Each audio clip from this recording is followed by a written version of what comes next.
Ranger. Okay, class group expert, we knew. Let's bring up Ranger here for a second and have a look. Not Rogue, Ranger.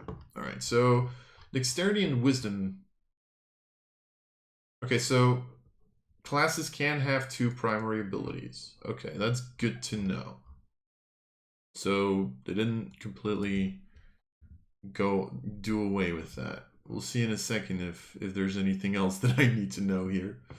Far from the bustle of cities, amidst the trees of trackless forests and across wide plains, Rangers keep their unending watch. Wanderers of the wilderness, Rangers specialize in facing monsters that threaten the world. Rangers learn to track their quarry as a predator does, moving stealthily through the wilds and hiding themselves in brush and rubble. Thanks to their connection with nature, Rangers can also cast spells that harness the primal power of the wilderness. Rangers' talents and Ranger's talents and magic are honed with deadly focus on the task of protecting the world from the ravages of monster and tyrants. Okay, cool. Create a Ranger. Following list. So there we go again. Armor training. Also consult the starting equipment section if you're using multi-classing. Yeah, sure. Look at the Ranger to get...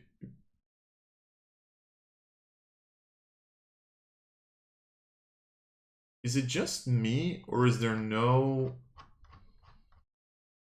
Oh no, armor training's here. Why is armor training like...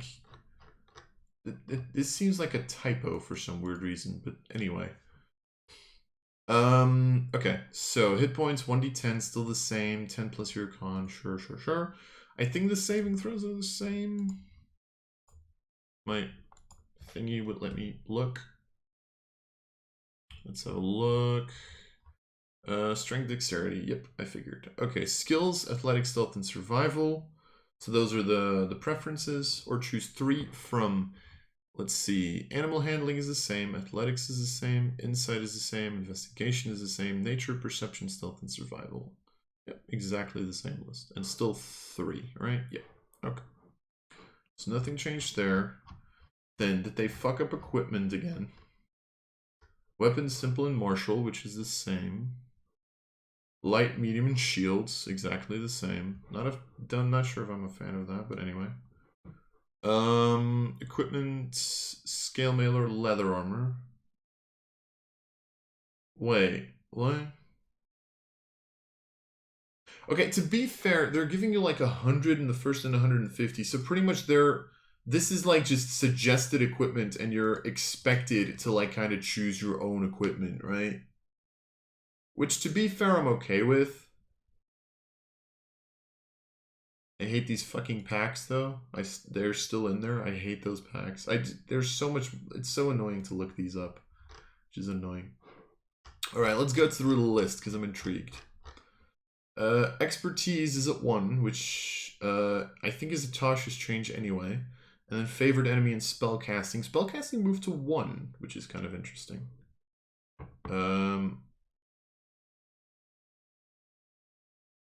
Does that mean... No, it's still...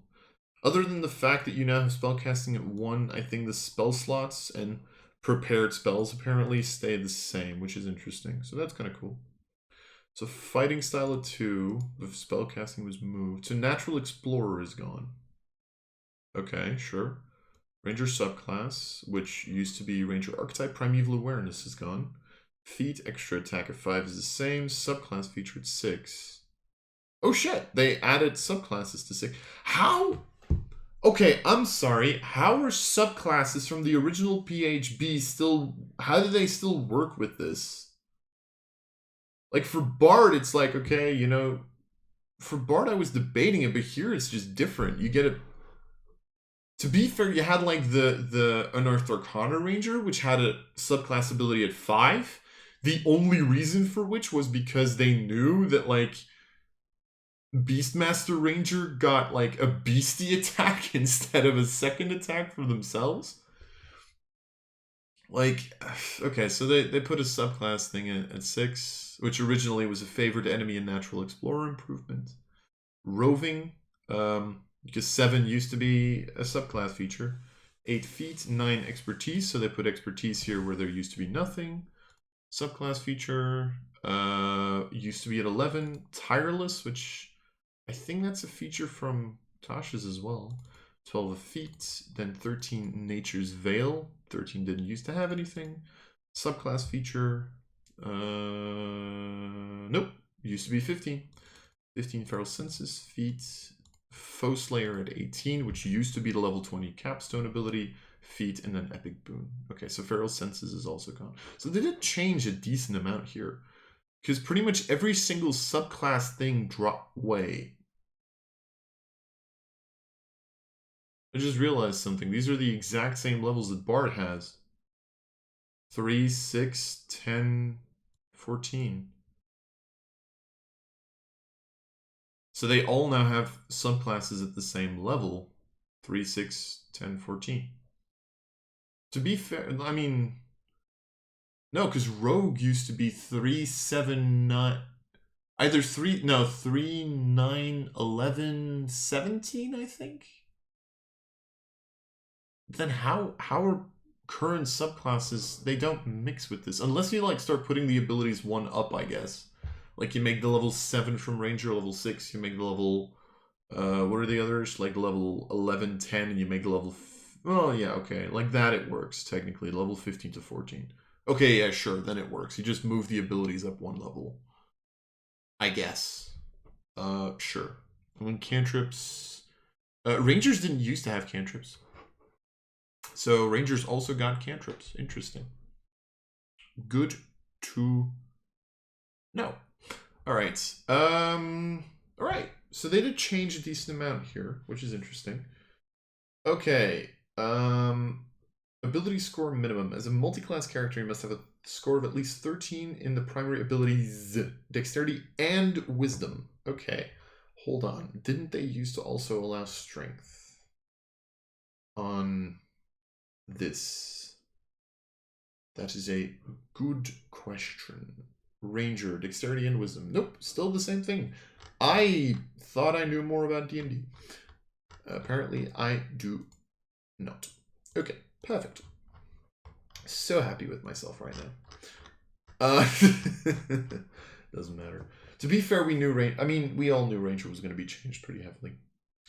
You get martial weapons and one skill of your choice from the Ranger spell list. I didn't actually check if that's different in the multi-classing. I don't know that off the top of my head. From multi-classing, hit points, hit die, proficiency bonus. What do you get from Ranger? I went too far.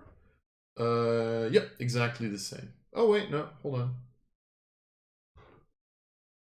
Martial weapons, one skill of your choice. And when you gain your first Ranger level, you gain the following armor training. Okay, so no, it is the same. But they, for some weird reason, put it into two different... Oh, but they're not calling it proficiencies anymore. What the hell did I just do? Okay, that was weird. No, they're not calling it proficiency anymore, which is good because that was so weird. That was something that fucked us up, if you think about it. Because, like, armor proficiency doesn't actually work the same way. Okay, now I get it. They renamed it to armor training. That's actually a really good change. I'm actually really happy about that. That's really good.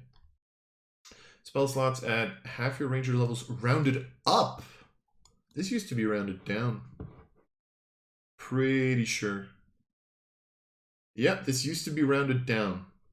Okay, so going the Artificer route then, I guess. Cool. So, following class features. Okay, so expertise, still 2. So they are fully going with the expertise. That's kind of cool. Favorite enemy. You always have Hunter's Mark prepared. Sure. Doesn't count against the number of spells. You don't have to concentrate on the spell. What?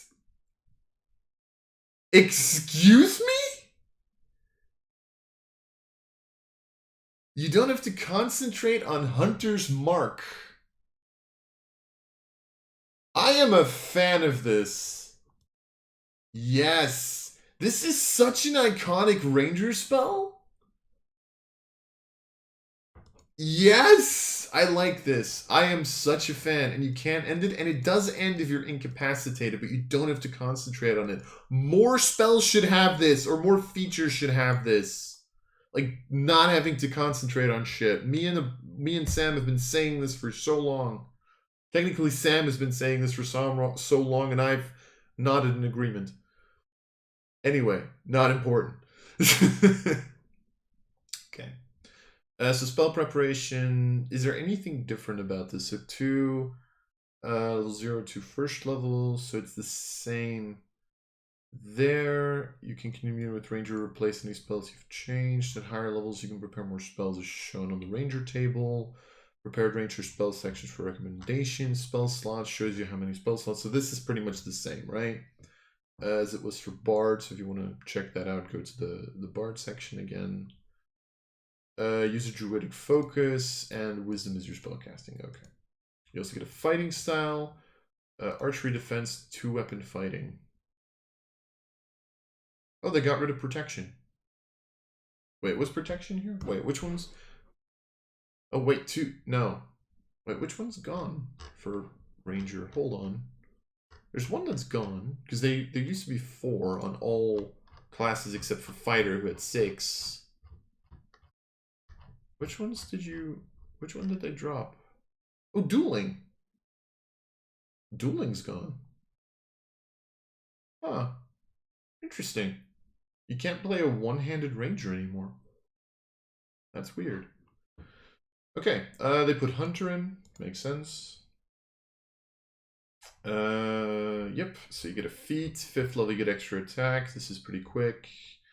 Subclass. Roving. Your speed increases by 10 feet while you aren't wearing heavy armor, which you shouldn't be because, you know. And you also have a climb speed and a swim speed. Okay, so I do kind of want to look now, right?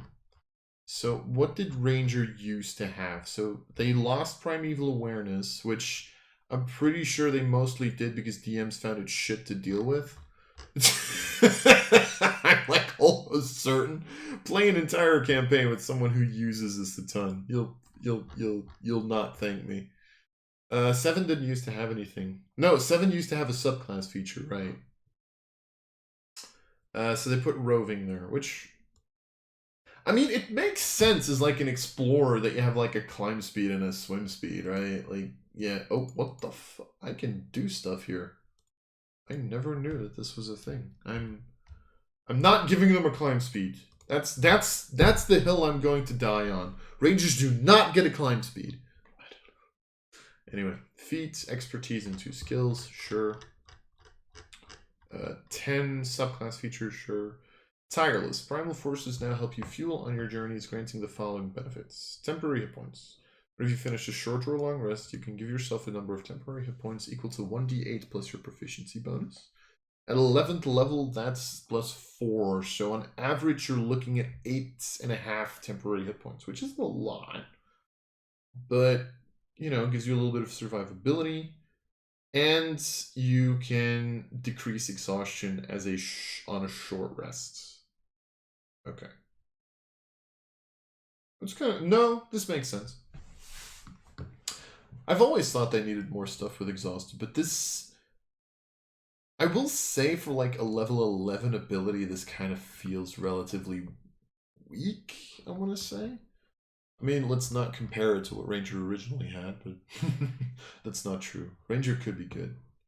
I've played with, well, no, I've played with an Unearthed Arcana Ranger and a Tasha's Ranger. I've never actually played with an original Ranger, I just realized. Huh. I'm a horrible person. I'm making comments on Ranger being bad and I've never actually seen one be played. I shouldn't be doing that. Anyway, it doesn't matter. It does matter, but anyway. Feat at 12, sure. Nature's Veil. Oh shit. You invoke spirits of nature to magically hide yourself from view. As a bonus action, you can expend a spell slot, become invisible until the end of your next turn. I'm assuming this is kind of like a strange replacement for hide in plain sight. And technically Vanish, because you also had Vanish where you could hide as a bonus action, which totally was no rogue level 2 ability. Right? So you expend a spell slot and become invisible. So you pretty much get invisibility for a turn as a spell slot, as a bonus action. To be fair, this opens up stuff, right? Wait. Hold on. Does the invisible condition... Hold on a second. Hold up. Hold the phone. Hold the fucking phone. Does the the invisible condition states that it goes away? It doesn't. At least the original one doesn't. So an invisible creature is impossible to see, heavily obscured, location can be detected by noise. Attack rolls against the creature of disadvantage attack rolls have advantage from the creature. So that means this isn't just invisibility, this is greater invisibility until the end of your next turn, which is really good because that means you can bonus action make yourself invisible, make your 2 attacks at advantage, and then run the fuck away. And then just run the fuck away until the end of your next turn, which means on your next turn, you still get advantage on your attack. This is really good. I like this. Okay. That's cool. I like this a lot. I like this feature a lot. It's 13th level. Then again, it's pretty powerful. Like, this is a bonus action, greater invisibility. It's like, pretty good. It's only for 1 turn, though. It's not for a minute. Could you imagine this being a minute? I don't even want to imagine that. Would you... Wait, hold on. Would you trade this in for, like, spend the spell slot, get greater invisibility? Yes, you would. If you could get permanent... Like, if you could get a 1 minute greater invisibility, you would switch that. In a lot of cases, you would switch that. And in the cases where you wouldn't switch it, you wouldn't use this feature anyway, so... Because then you're looking at, like, blind sight and shit. Yeah, no. Greater invisibility would still be more powerful. So, it's not ridiculously busted, but this is pretty good. This is pretty good. I like it. Subclass feature, Feral Senses. Connection to the forces grants you blind sight within a range of 30 feet. That's just good. Let's be honest about this. Which is like I mean, to be fair, that's like Feral Senses. The 18th ability gave you like sort of blindside, I guess. 16 feet. Holy shit, your Hunter's Mark now deals a d10. Okay. Okay. Hold up. What was Foe Slayer originally? You become an Unparalleled Hunter. Once on each of your turns, you can add your Wisdom modifier to the attack roll or damage roll of an attack you make against one of your favorite enemies. You can choose this feature before the roll, but... Okay, so you can increase your attack roll or your damage roll by your Wisdom modifier with Foe Slayer. But you can only do it once each turn. So one of your either one of your attack rolls or one of your damage rolls. And this is just like your Hunter's Mark now deals... on average, 2 additional damage, which that's not a lot, to be fair. Like, 2 additional damage on Hunter's Mark is not a lot, unless they've buffed Hunter's Mark in some way. So, I'm not, yeah. Was this, wait, how did it go, the casting of Hunter's Mark? Hold on a second. You still have to spend a spell slot for it, right? Yeah, okay. Cool. I just wanted to know that, sorry. Yeah, I don't know. This isn't that insane. It's like an average of 2 damage per attack, which is like 4 damage per turn with your extra attack. So, unless you crit, but then even then, it's the 2 becomes a 4. I don't know. I think that's kind of meh. Gain the ability score improved. To be fair, I think they show with like Bard and this that these are not like meant to be damage dealers, I think. Although And then so feat and epic boon, so we knew that. Prepared spells. Again, I'm not gonna go through this. Yeah, I'm not gonna go through this because I'm lazy and shit. Ranger subclass. Specialization that grants you special abilities at certain ranger levels is specified in the subclass. Alright, let's go to a hunter. Stalk preys in the wild and elsewhere, using your abilities as a hunter to protect nature and people everywhere from forces that would destroy them. Cool. Hunter's prey. Actually, let's pull up Hunter, because I'm curious. Your tenacity can wear down even the most resilient foes. When you hit a creature with a weapon attack or unarmed strike as part of the attack action on your turn, the weapon or unarmed strike deals an additional 1d8 damage. If it's missing any of its hit points, it can only do this once per turn. So what you're saying is that you made a Hunter's Prey even worse. Because pretty much you're just saying Hunter's Mark, you now have to pick Colossus Slayer, right? That's what we're saying. Oh no, wait, I'm sorry. Here it specifically states that you can also do it with unarmed strikes. You know, that thing that you're definitely gonna... Well, no, actually, attacks of opportunity. Technically. Like, if you don't want to hit him with your bow, you can just, like, do this. I mean, nobody cares. Like, yeah, you know, Giant Killer and Hordebreaker got kicked out, pretty much. So that's a straight-up nerf, I feel. Okay. Sure. Hunter's Lore. You can call on the forces of nature to reveal certain strengths and weaknesses of your prey. While a creature is marked by your Hunter's Mark, you know that creature has any immunities, resistances, and vulnerability. And if the creature has any, you know what they are. Used to be defensive tactics.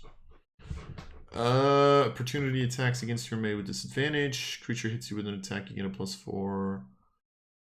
I mean, to be fair, like, just character-wise, this is better, right? Because it makes sense that, like, you mark them so you know their weak spots. Because I think that's, like, the idea behind Hunter's Mark, behind the spell. So honestly, I'm not against this, if I'm being perfectly honest. But it very much depends on how much your DM uses immunities, resistances, and vulnerabilities. Honestly, I feel like... First of all, I feel like vulnerabilities barely get used in D&D because nobody gives a shit about them. And second of all, like, I heard someone mention this before where, like, immunities, resistances, and vulnerabilities are, like, amongst the most boring abilities that you can give a creature. Which, honestly, I don't necessarily disagree with. They're easy to slap on a creature, but it's like, it's resistant to fire. Okay, I'll just change my damage type now. And it's like, okay, cool. Right? The only time it really matters is if you, like, make them resistant, like, you know, to bludgeoning, piercing, and slashing, because then all melee characters are fucked. Or all weapon characters are fucked, right? But, like, I don't know. This feels like it very much is, like, dependent on your DM again. I don't know. Conjure Barrage. You can cast as if Conjure Barrage prepared doesn't count. You can also cast it with a first and second level spell slot. Okay, you can downcast it. That is kind of cool, I will say. This used to be volley. You can make an attack. You can make a ranged attack against any number of creatures within 10 feet of you. Whirlwind attack. Yeah, okay. Uncanny dodge. Well, to be fair, that's like... I know that... Oh, no, wait. Sorry. It's only volley and whirlwind attack. Later down the line, you get, like, evasion and shit. Okay, sure. So I'm assuming Conjure Barrage is, like, similar to volley, then? To an extent? Conjure Barrage. 5e. I'm gonna look at the original. If the spell description is in the thing, we'll see it later down the line. Used to be a 3rd level identical weapon. Each creature in a 60-foot cone must succeed on a dexterity saving throw or take 3d8. So you can, like, you have an AoE attack. Cool. Okay, sure. I mean, sure, I guess. You don't even get to make, like, attacks. I think volley would have been better there, right? Well, no, Hunter's Mark's only on one creature. No, never mind. It's debatable, I guess. You get like you get an extra spell. This feels very underwhelming. I'm gonna be honest. The subclass feels very underwhelming. The class itself, I think, is kind of cool, but like this, and here 14. When you get hit by an attack roll, you can use a reaction to it. So you pretty much you get uncanny dodge, right? Which I think was one of the choices. Yeah, was one of the choices at 15. So they pretty much just took away your choices. Okay, so they nerfed Hunter. I mean, okay, cool. Let's go with that. I don't know. Hunter was never really a good subclass, I think. Personal opinion. I like Ranger, I don't like Hunter. I'm gonna be honest. I'm not a fan of Hunter. This wouldn't make me want to, this would not make me want to play Ranger. Yeah, no. A little disappointed. I think this I feel like they should have buffed some of these abilities. I don't know. Personal opinion. Maybe it's because they have like good spells and shit. Yay, pass out of trace is still a thing. Fuck you. Please, for the love of God, tell me you nerfed this. Please, I beg you. Oh no. Anyway, on to the next.